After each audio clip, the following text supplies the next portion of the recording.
What is up, my ducks and drakes? Welcome to the Crowded Lake. Today I'll be reading A Snake's Insecurities by FuntimeFreaksXD on Wattpad. This book was a contest winner in my Wattpad Read Aloud contest.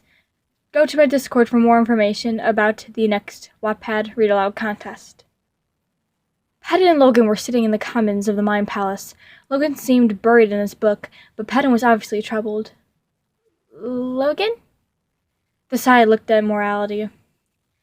I want everyone here to get along, dark side or not. Virgil's too scared of the others to confront them, so that leaves Roman.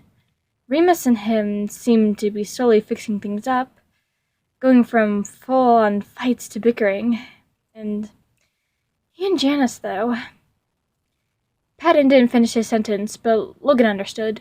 He closed his book and got up, signaling for Pat to do the same. I think I have an idea.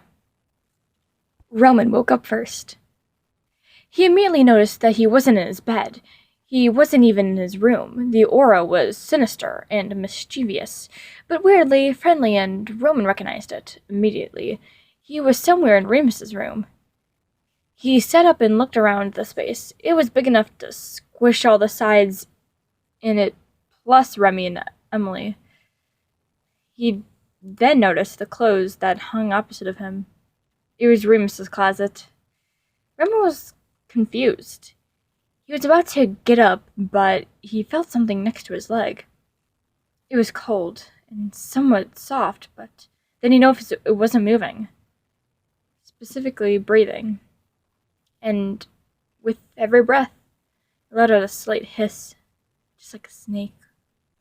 The prince almost screamed when he realized the thing that was beside him was Janus. He got up, careful not to disturb the slimy snake. Roman would have slashed him with his sword, but unfortunately he didn't have it with him. He put his hands on the wall and started feeling around, looking for the light switch. Roman knew he was in the closet. Eventually, he managed to turn on the light and decided to look at the deceitful side. The creative side studied Janus's face and found that it was uncharacteristically calm. But Roman was bored, so he shook the poor snake awake. Janus hissed loudly at Roman and backed away in the corner of the familiar closet. He already knew it was Remus's, so he grabbed a random article of clothing and hugged it. For some reason, that always comforted him. What is it, Roman? I'm bored. So you decided to shake me? How rude. Why are we even in here anyway? Can't we just leave? Roman turned a bit red when he realized he hadn't even thought about checking the door. To see it rolled his eyes at him. Yeah, no, we're locked in here. Janus then sighed. He didn't need to be here. Something Janus tended to be insecure about was his scales. Annoyingly enough, being part snake meant shedding, and Janus was supposed to start shedding that day. Shedding made him emotionally weak, physically tired. Remus told him that he tended to be more honest, and he also shared secrets. That meant that being locked in a room with Roman was the last thing he needed. Earth to Mr. Hissyfit! Janus blinked twice and just said he was fine. There were a couple of minutes of awkward silence before Roman spoke again.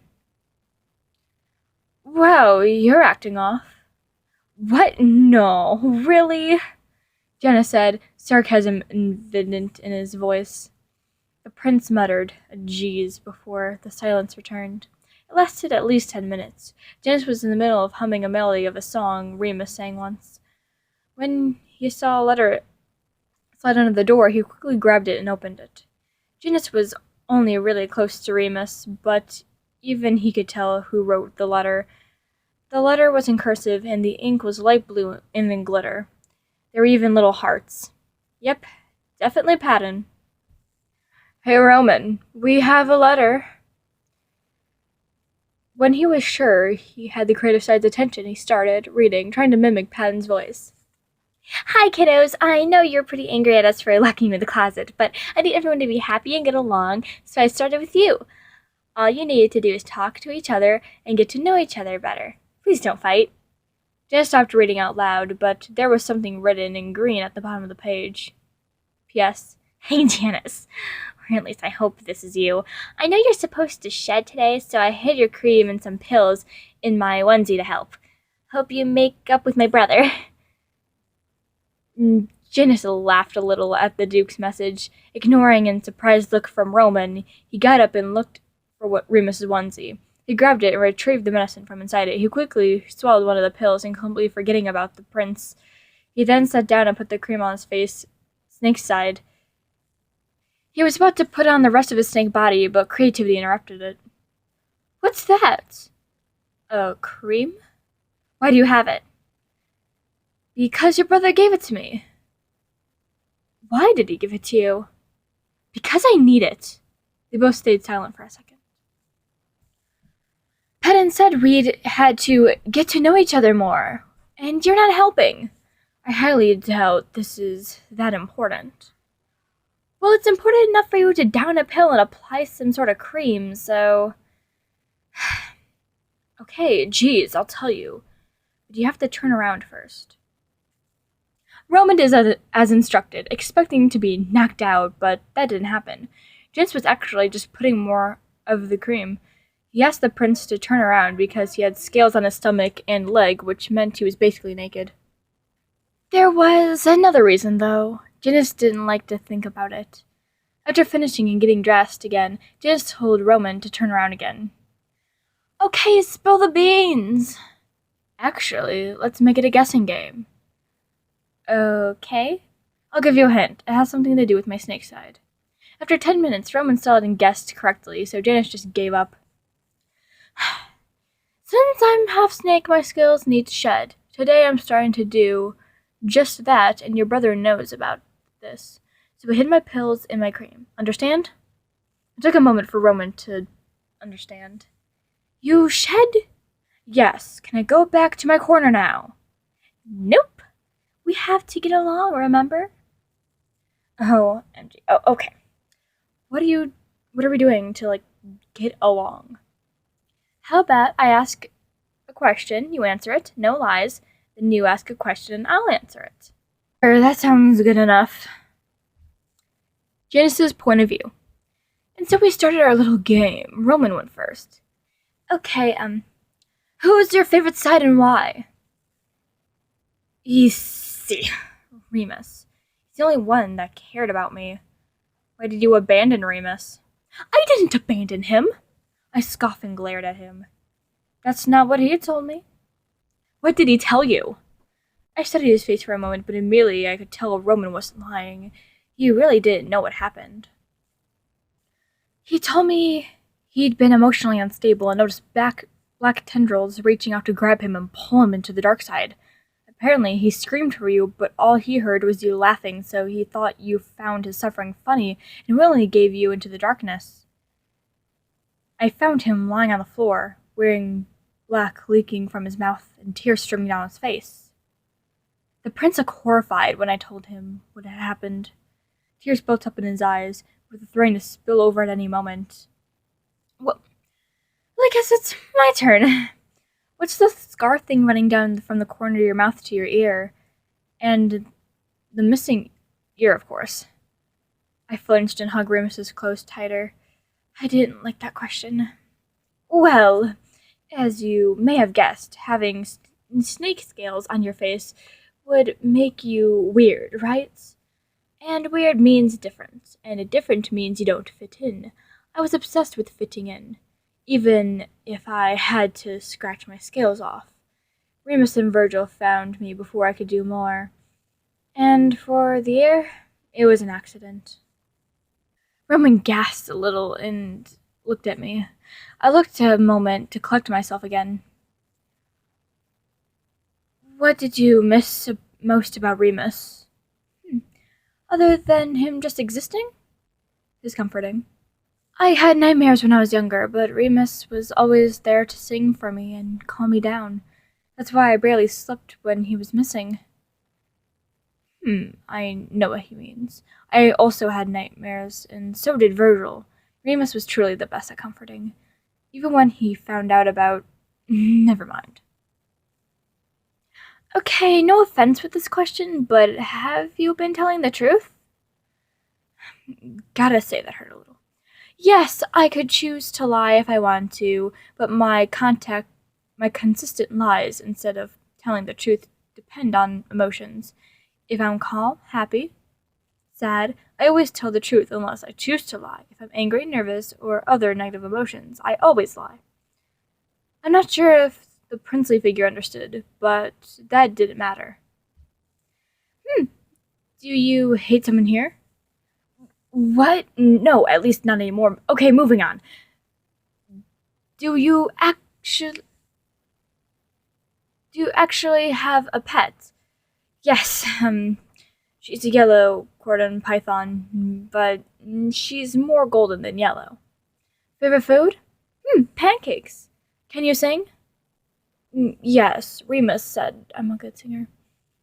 We went on with our little game until Roman asked a question. A question that surprised me. Have you ever thought of hurting yourself? My nervousness instantly went through the roof. What? No! Remus seemed to notice how I was acting. He seemed sad. You have? Only your face? No, I haven't, and yeah, only my face. Where else have you hurt yourself, Janus? Nowhere! I know that means somewhere, Snake. I'll let you calm down, then you can show me where you hurt yourself. I sighed. There was no way of winning this. I calmed down and lifted my shirt slightly. Janus looked away before lifting his shirt. I noticed tears building up in his eyes. Then I looked at his stomach. I felt sick. He was unnaturally thin. You could see his hip bones poke out. Under the thick shirt, you could probably count his ribs. Not only that, but the stomach itself was covered in scars. I stared in horror at the practically large scars. Janus, you're anorexic? No.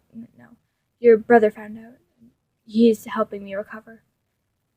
And the scars? He chuckled humorously. Remus helped me a lot with things, Roman. I see. Do you have scars anywhere else? Yes, on my thighs. We stared at each other in silence for a bit before he spoke again. Look, Roman, I sincerely apologize for manipulating you. Me and Remus were mad at Virgil for leaving us, and that anger turned into desperation. It's okay, Janus. I'm sorry for disrespecting your name. It's fine. What I did was way worse. I leaned in and hugged him. We stayed like that for a couple minutes in silence for a moment, but the hug confirmed my suspicion. You could indeed count his ribs. I pity him and Remus. I don't know the full story, but I could tell Virgil leaving destroyed him. Janus's point of view. Roman's hug reminded me of Remus, and that made me more comfortable. Unfortunately, that comfort was cut short when I started to feel a burning sensation on my side of my face, followed by Remus's bedroom door slamming open, and the Duke himself swiftly opening the door. You whistle a tune. It was a secret code we came up with. It meant it was time to shed. I always shed at the same hour, so we sent a timer. Shedding is usually painless for most snakes, but not only am I not really hydrated, I also have human skin, which makes the shedding peels off some human skin too. It's incredibly painful. Well, Roman, it was wonderful speaking to you. See you in a week. Week? Yes, though shedding itself lasts one day. The skin that gets peeled off needs to heal, too, so I refuse to come out of my room before then. Ah, I see. I'll bring Jan to his room. See you later, brother. Ta-ta! Remus said as he scooped me up in his arms. That had been an interesting day. Thank you so much for listening. Like always, the links to the story and to the author are down in the description. This was fun. One-shots are a lot less strenuous than giant fan fiction books. Well, I'll still continue doing them, but maybe I'll do more one-shots. This was fascinating. It was fun to see the prompt I made be manipulated by other people. I would never consider, like, I would never even think of how they would get along. And Patton locking them in the room? Like, everything just fell into place and it was amazing. The only complaint I really have about the book is that random words would just be capitalized in the middle of a sentence, and then sometimes words that needed to be capitalized weren't capitalized. Like, one of the last words were just, I see, and the I wasn't capitalized. Like, just capitalization is a problem, but, like, besides that, like, the book, amazing. I do have a YouNow and a Discord description. Yay. If you want to see my other Wattpad readouts, click the playlist on the screen, and like always, do your best.